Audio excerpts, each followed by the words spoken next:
ഉരുൾപൊട്ടലിൽ കാണാതായവർക്കായുള്ള തെരച്ചിലിൽ ചാലിയാറിൽ നിന്ന് കൂടുതൽ ശരീരഭാഗങ്ങൾ കണ്ടെത്തി. മലപ്പുറം, അമ്പാട്, കുമ്പളപ്പാറ എന്നിവിടങ്ങളിൽ നിന്ന് ശരീരഭാഗങ്ങൾ കണ്ടെത്തി. വാഴക്കാട് കണ്ടെത്തിയ മൃതദേഹ ഭാഗം മനുഷ്യൻ്റേതല്ലെന്ന് സ്ഥിരീകരിച്ചു. പുഴയിൽ തെരച്ചിൽ ഇപ്പോഴും തുടരുകയാണ്. സമീർ ബിൻ കരീം ചാലിയാറിലെ വിവരങ്ങൾ നൽകും. സമീർ, ഒരു ദിവസം വിശദമായി സമഗ്രമായ പരിശോധന നടന്ന മേഖലയാണ് ഇതൊക്കെ. അപ്പോൾ അന്ന് കാണാത്ത ആ മേഖലയിലേക്കാണോ, അന്ന് പരിശോധിക്കാൻ കഴിയാത്ത മേഖലയിലേക്കാണോ ഇപ്പോൾ പോയിരിക്കുന്നത്? എന്തൊക്കെയാണ് അവിടെ നിന്നുള്ള വിവരങ്ങൾ? വിജയകുമാർ, നേരത്തെ പല തവണ തിരച്ചിൽ നടത്തിയ ഭാഗത്ത് നിന്ന് തന്നെയാണ് ഇന്നും ശരീരഭാഗങ്ങൾ കണ്ടെത്തിയിരിക്കുന്നത്.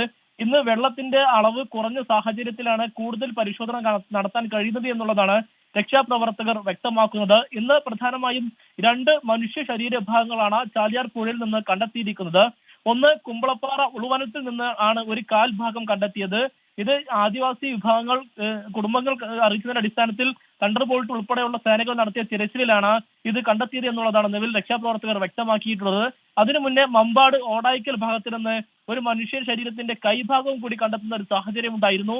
ഇതോടുകൂടി നിലമ്പൂർ ജില്ലാ ആശുപത്രിയിൽ ഈ ദുരന്തമുണ്ടായി ഒഴുകി വന്ന മൃതദേഹങ്ങളുടെ എണ്ണം 237 എന്ന നിലയിൽ എത്തിയിരിക്കുകയാണ്. ശരീരഭാഗങ്ങൾ ഉൾപ്പെടെയുള്ള കണക്കാണ് ഇത് എന്നുള്ളതാണ് ഏറ്റവും പ്രധാനപ്പെട്ടതായിട്ടുള്ള ഒരു കാര്യം.